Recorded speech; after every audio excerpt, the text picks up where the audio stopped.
Python के क्या क्या फीचर्स होते हैं। Easy to use and read, पढ़ना और यूज करना दोनों ही बहुत आसान है। दूसरा, डायनामिकली, पाइथन एक ऐसा प्रोग्रामिंग लैंग्वेज है जो हर एक लाइन को रन करता है। मतलब ये कि कहीं पे भी तुम्हारा, तुम जैसे अदर जो प्रोग्रामिंग लैंग्वेज है हमारे सी, सी प्लस प्लस, जावा, जब तक वो कंप्लीट नहीं होता है ना तब तक उसका आउटपुट नहीं आता। लेकिन पाइथन इकलौता ऐसा प्रोग्रामिंग लैंग्वेज है जिसमें अगर तुम एक लाइन भी लिख दिए ना तो वो एक लाइन का ही आउटपुट देगा। वो एक एक लाइन को रन कर देता है तुरंत। तुम्हें पूरा कंप्लीट प्रोग्राम लिखने की जरूरत नहीं है। अगर तुम्हें चेक करना है कि किस लाइन में एरर है तो तुम एक एक लाइन को रन करा सकते हो। एक लाइन लिखे, देन एक लाइन रन हुआ, फिर एक लाइन का कोड किया, फिर एक लाइन रन हुआ। तो easy to use and read, पढ़ना भी आसान है और यूज करना भी बहुत आसान है।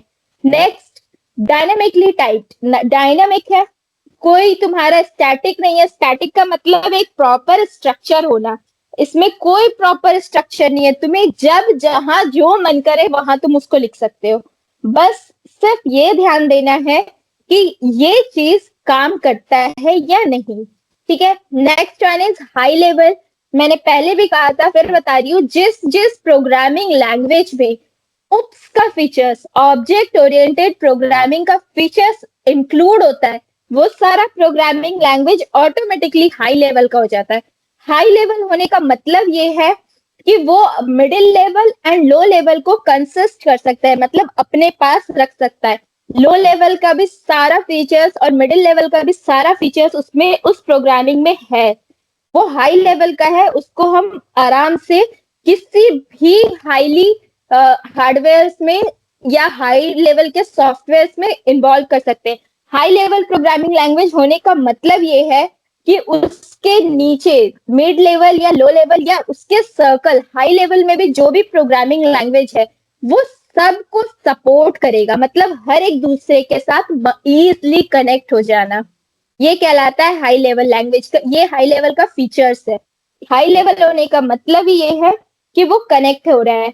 Next, compiled and interpreted. Compiled का मतलब कि इजिली कंपाइल होना और इंटरप्रेट करना। ठीक है। तो वो जैसे भी मैं बताई कि लाइन बाय लाइन को रन कर देता है, हमें जरूरत नहीं कि पूरे के पूरे कोड को एक साथ इंटरप्रिएट करें। तो अगर हमें कंपाइल्ड कराना है तो हम एक एक लाइन को भी करा के चेक कर सकते हैं कि किस लाइन का क्या काम है, किस लाइन में क्या फीचर्स हो रहा है। आउटपुट स्क्रीन हमें ये हेल्प करता है कि हम वो समझ सके। And next one is garbage collection. Garbage collection बहुत बड़ा टॉपिक है उप्स का, फीचर्स है उप्स का गार्बेज कलेक्शन, और बहुत ही अच्छा कॉन्सेप्ट है। ठीक है। तो फिलहाल तुम लोगों को ये गार्बेज कलेक्शन समझ नहीं आएगा, लेकिन जब हम उप्स के फीचर्स को पढ़ेंगे तो हम इसको पूरा कंप्लीट बताएंगे। गार्बेज कलेक्शन एक तरह से समझ लो जैसे ये अपना नाम है, ये वैसे ही काम करता है। गार्बेज को कलेक्ट करता है उप्स के, ठीक है, डेटा, उप्स के डेटाबेस पे जो गार्बेजेस होते हैं उसे कलेक्ट करके रखना गार्बेज कलेक्शन का काम है। Next one is purely object oriented. Right, ये हमारा पाइथन अपने फर्स्ट प्रोग्राम से ही ऑब्जेक्ट ओरिएंटेड है। ठीक है। पाइथन में ऑब्जेक्ट और क्लास पे ही काम होता है। पाइथन में कहीं पे भी इसका बेसिक, पाइथन का बेसिक प्रोग्रामिंग जो अभी तक हम लोगों ने किया है, उस प्रोग्रामिंग में भी एक भी ऐसा कॉन्सेप्ट नहीं है जिसमें ऑब्जेक्ट यूज नहीं हुआ हो। ऑब्जेक्ट और क्लास, क्लास और ऑब्जेक्ट मैं एक बार एक्सप्लेन कर देती हूँ क्या होता है। Class is a group of objects. एक क्लास होगा जिसके अंदर मल्टीपल्स ऑब्जेक्ट होंगे। फॉर एग्जाम्पल, बहुत ही इजी एग्जाम्पल लेते हैं, फर्नीचर।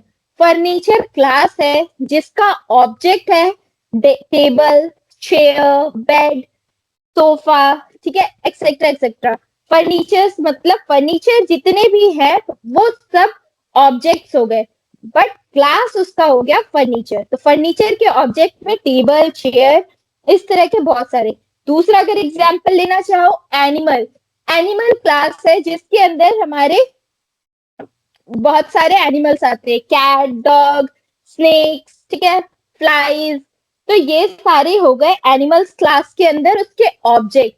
पाइथन अपने फर्स्ट प्रोग्राम से, लाइक जो हमारा फर्स्ट सबसे इजी प्रोग्राम होता है प्रिंट, प्रिंट के बाद हेलो, प्रिंट हेलो या प्रिंट वेलकम, जो भी सबसे इजी सबसे पहला प्रोग्राम प्रिंट कराना, वो प्रिंट भी जो है उस ऑब्जेक्ट पे ही काम करता है। प्रिंट एक फंक्शन है जो ऑब्जेक्ट को प्रिंट कराता है। तो हमारा पाइथन प्योरली ऑब्जेक्ट ओरिएंटेड है, इसमें कहीं पे भी बिना ऑब्जेक्ट के काम नहीं हो सकता। Next, cross platform compatibility. Cross platform compatibility का मतलब किसी भी प्लेटफॉर्म पे आराम से रन कर सकता है, चाहे वो मैक हो, चाहे विंडो हो, लाइनेक्स हो, तुम्हारा एंड्रॉइड हो, कोई भी प्लेटफॉर्म क्यों ना हो, उस पे आराम से काम करता है। Next, rich standard library. Standard library, library का मतलब, लाइब्रेरी वर्ड से ही समझ में आता है कि बहुत सारा डेटाबेस का कलेक्शंस। तो रिच स्टैंडर्ड होने का मतलब ये है कि वो बहुत ही अच्छा लाइब्रेरी रखा है अपने पास। इतना लाइब्रेरी होने से क्या होता है, लाइब्रेरी होने से हेल्प होता है किसी भी दूसरे तरह के प्रोसेस को करने में। ठीक है, तो लाइब्रेरी होने का मतलब ये है कि हमारे पास एक अच्छा खासा डेटाबेस है जिसको हम अपने कॉल कर सकते, इजिली कॉल किया और वर्क किया, जरूरत नहीं है सारा कुछ लिखने का, सारा कुछ बताने का।